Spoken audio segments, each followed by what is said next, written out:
नमस्कार दोस्तों, science academy के यूट्यूब चैनल पर आप सभी का स्वागत है। आज की क्लास में सीखेंगे कि किसी भी रासायनिक समीकरण को संतुलित कैसे करते हैं। तो चलिए स्टार्ट करते हैं। सबसे पहले हम जानेंगे कि संतुलित समीकरण होता क्या है, संतुलित समीकरण कहते किसे। आइए स्टार्ट करते हैं। चलिए तो यहाँ पर लिख दें संतुलित समीकरण। जब रासायनिक समीकरण की अभिकारक और उत्पाद में प्रत्येक परमाणुओं की संख्या को बराबर कर दिया जाता है तो उसे संतुलित समीकरण कहते हैं। जैसे इधर आप देख रहे हैं LH तरफ और इधर जो देख रहे हैं RHS तरफ। LHS तरफ को अभिकारक कहा जाता है और RHS तरफ को उत्पाद कहा जाता है। जैसे हमारे पास एक समीकरण है कि हाइड्रोजन प्लस ऑक्सीजन मिलकर बन रहा है इधर जल H2O, और यही एक समीकरण को अभिकारक और उत्पाद में प्रत्येक परमाणु की संख्या को बराबर कर देंगे तो वह संतुलित समीकरण कहलाएगा। यानी कि हाइड्रोजन अभी दुगो है, इधर हाइड्रोजन दुगो है, इधर ऑक्सीजन दुगो है, इधर ऑक्सीजन एक है, तो ये अभी असंतुलित है। और जब दोनों तरफ यानी कि परमाणु की संख्या बराबर कर देंगे तो वह संतुलित समीकरण कहलाएगा। तो चलिए इसको संतुलित करते हैं। तो हाइड्रोजन देखिए, हाइड्रोजन है इधर दुगो है, फिर प्लस के चिन्ह अलग ग्रुप का दिखाता है कि ये हाइड्रोजन अलग ग्रुप का था, ऑक्सीजन अलग ग्रुप के हैं, तो इसको एक ही ग्रुप में रहने दीजिए क्योंकि अकेले हैं। ऑक्सीजन इधर देखिए भी ऑक्सीजन ही एक ग्रुप है, तो ऑक्सीजन ही इधर का आपका दो है। चलिए इधर देखते हैं हाइड्रो, ये देखिए दोनों एक ही ग्रुप का है क्योंकि प्लस का चिन्ह कुछ नहीं है। तो हाइड्रोजन है इधर आपका दुगो, ऑक्सीजन है कैगो एगो है, दोनों एक ही ग्रुप का है। तो हाइड्रोजन इधर दुगो, हाइड्रोजन दुगो, ऑक्सीजन इधर दुगो, ऑक्सीजन इधर एगो है। तो क्या करते हैं कि यहाँ पर 2 से गुना कर देते हैं। अब जब 2 से गुना कर दिए तो इस पूरा ग्रुप में यानी कि गुना हो गया, यानी कि हाइड्रोजन के लिए भी गुना हो गया और ऑक्सीजन के लिए हो गया। तो जब इसमें 2 से गुना हुआ तो 2 दुना यानी कि हो जाएगा 4 गो, और इसमें 2 से गुना हुआ तो हो जाएगा यानी कि 2 गो हो गया।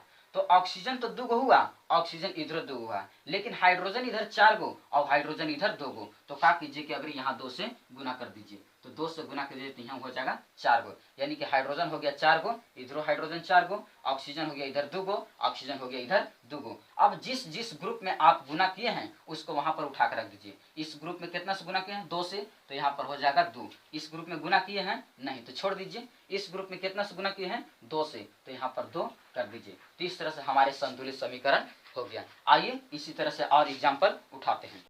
अगला एग्जाम्पल है कि मैग्नीशियम प्लस ऑक्सीजन इधर मिलकर बन रहा है मैग्नीशियम ऑक्साइड। तो चलिए इसको संतुलित करते हैं।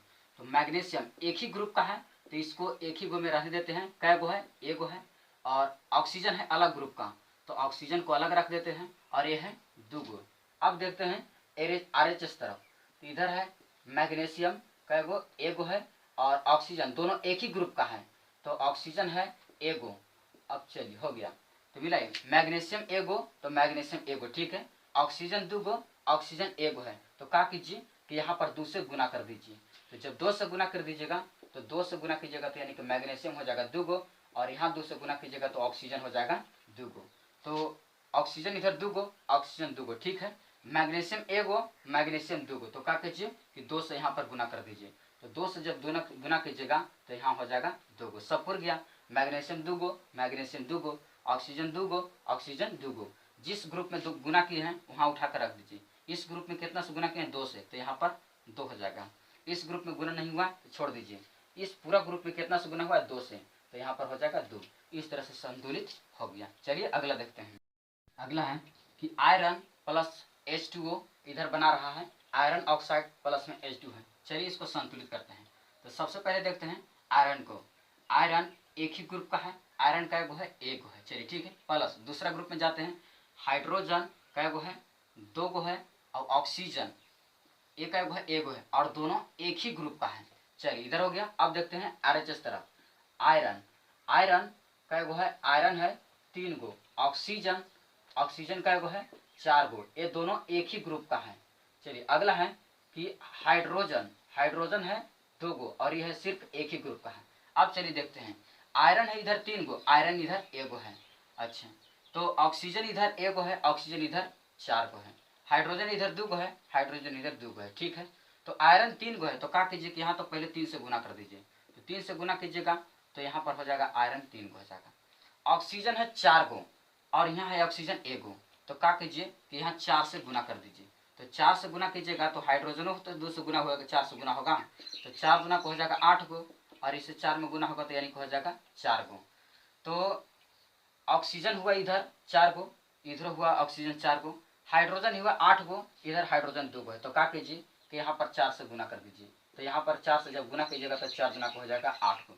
अब देखिए तो हो गया, आयरन 3 गो, आयरन 3 गो, हाइड्रोजन 8 गो, हाइड्रोजन 8 गो, ऑक्सीजन 4 गो, ऑक्सीजन 4 गो, सब पुर गया। अब उठा कर रख दीजिए जिस ग्रुप पर गुना किए हैं, तो 3 से गुना हुआ इसमें, तो यहाँ पर रख दीजिए 3।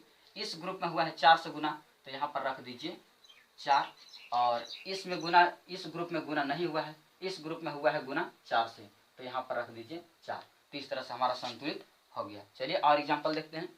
चलिए अगला समीकरण है कि यहाँ पर सोडियम है प्लस जल इधर मिलकर बना रहा है सोडियम हाइड्रोक्साइड और हाइड्रोजन गैस है। तो चलिए इसको संतुलित करते हैं। सोडियम है एक ग्रुप का, तो इसको तो एक ही छोड़ देते हैं, यानी कि एक है। उसके बाद है हाइड्रोजन, हाइड्रोजन इधर 2 का है, ऑक्सीजन, ऑक्सीजन 1 है, ये एक ग्रुप का है। चलिए अब इधर देखते हैं आर इस तरफ, तो सोडियम, सोडियम है 1, ऑक्सीजन 1, हाइड्रोजन 1, और ये तीनों एक ही ग्रुप का है। चलिए आगे देखते हैं कि हाइड्रोजन, हाइड्रोजन है इधर 2। अब क्या करते हैं कि दोनों का बराबर करते हैं, तो सोडियम इधर 1, तो सोडियम 1, हाइड्रोजन है इधर 2, हाइड्रोजन इधर 2 और एक 3 है। चलिए ऑक्सीजन इधर 1 है, ऑक्सीजन इधर 1 है। तो क्या कीजिए इसको कि यहाँ सबसे पहले 2 से इसमें गुना कर दीजिए, तो जो से जब गुना कीजिएगा तो यहाँ पर तो हो जाएगा 2 गुना 2 गुना 2, तो यहाँ पर सोडियम मिल जाएगा 2, ऑक्सीजन मिल जाएगा 2, और हाइड्रोजन मिल जाएगा भी 2 हो जाएगा। चलिए तो जब सोडियम इधर 2 हो गया तो यहाँ 2 से गुना करने पड़ जाएगा, तो यहाँ हो जाएगा 2, यानी कि सोडियम हो गया 2। अच्छा, हाइड्रोजन इधर 2 है, तो हाइड्रोजन इधर 2, और 2 यहाँ बढ़ गया, यानी कि 2 हाइड्रोजन और 2 हाइड्रोजन, 4 हाइड्रोजन हो गया। तो क्या कीजिए कि 2 से यहाँ से गुना कर दीजिए, तो 2 से गुना कीजिएगा तो 2 दूना के 4 हो जाएगा, फिर 2 से गुना कीजिएगा तो 2 हो जाएगा। अब मिलाइए, सोडियम 2, सोडियम 2, ठीक है, हाइड्रोजन 4, हाइड्रोजन 2 और 2 4, ऑक्सीजन इधर 2, ऑक्सीजन इधर 2, हो गया संतुलित। अब उठा कर रख दीजिए इसको, तो सोडियम के पास 2 से गुना किए हैं तो यहाँ पर तो 2 हो जाएगा, H2O के पास गुना किए हैं कितना से 2 से, तो यहाँ 2 हो जाएगा। अब इसके बाद इस ग्रुप में सोडियम हाइड्रोक्साइड के पास कितना से गुना किए हैं 2 से, और इस तरह से हमारा सभी संतुलित हो गया। चलिए अगला एग्जाम्पल है कि बेरियम क्लोराइड जो एक्वस है यानी कि जलीय विलयन है, प्लस में सोडियम सल्फेट है, ये भी एक्वस है, इधर बना रहा है बेरियम सल्फेट जो सॉलिड हुआ, और प्लस में बना रहा है सोडियम क्लोराइड एक्वस। आइए इसको संतुलित करते हैं। तो चलिए इधर देखते हैं कि बेरियम, बेरियम का है 1 है, क्लोरीन Cl का है 2 है, और दोनों एक ही ग्रुप का है, तो दोनों एक में बंद कर दीजिए। प्लस में उधर बना रहा है सोडियम, सोडियम का है 2, सल्फर, सल्फर का है 1, ऑक्सीजन का है 4 है, और ये तीनों एक ही ग्रुप का है। चलिए उधर देखते हैं, बेरियम का है 1, सल्फर का है 1, ऑक्सीजन का है 4, और ये तीनों एक ही ग्रुप का है। अगला है कि सोडियम का है 1, क्लोरीन का है 1, और ये दोनों एक ही ग्रुप का है। चलिए संतुलित कीजिए, बेरियम 1 तो बेरियम 1, ठीक है, क्लोरीन इधर 2 है, क्लोरीन इधर 1 है, तो क्या कीजिए कि चुपचाप यहाँ 2 से गुना कर दीजिए, 2 से गुना कीजिएगा तो सोडियम हो जाएगा यानी कि 2, क्लोरीन हो जाएगा 2 से गुना कीजिएगा तो 2। चलिए जब सोडियम इधर 2 हो गया तो सोडियम के लिए यहाँ 2, चलिए सोडियम इधर 2, ठीक है, फिर से मिलाते हैं बेरियम 1, बेरियम 1, क्लोरीन 2, क्लोरीन 2 हो गया। अच्छा, सोडियम 2 तो सोडियम 2 हो गया। चलिए अब ओकर बाद देखते हैं सल्फर, सल्फर का है 1, तो सल्फर 1, ऑक्सीजन 4, तो इधर ऑक्सीजन 4, सब पुर गया। चलिए फिर से मिला लेते हैं, बेरियम 1 तो बेरियम 1, क्लोरीन 2 तो क्लोरीन 2, सोडियम 2 तो सोडियम 2, सल्फर 1 तो सल्फर 1, और ऑक्सीजन 4 तो ऑक्सीजन 4। चलिए हो गया। इसी तरह से आप अन्य भी रिएक्शन को इसी तरह से और अन्य समीकरण को भी लेके आप करवा सकते हैं। आई होप दैट कि आप समझ गए होंगे, और इसी तरह से आपको जितना बुक के दिया है उस बुक को उठाइए और अपने से खुद से प्रयास कीजिए। चलिए थैंक यू।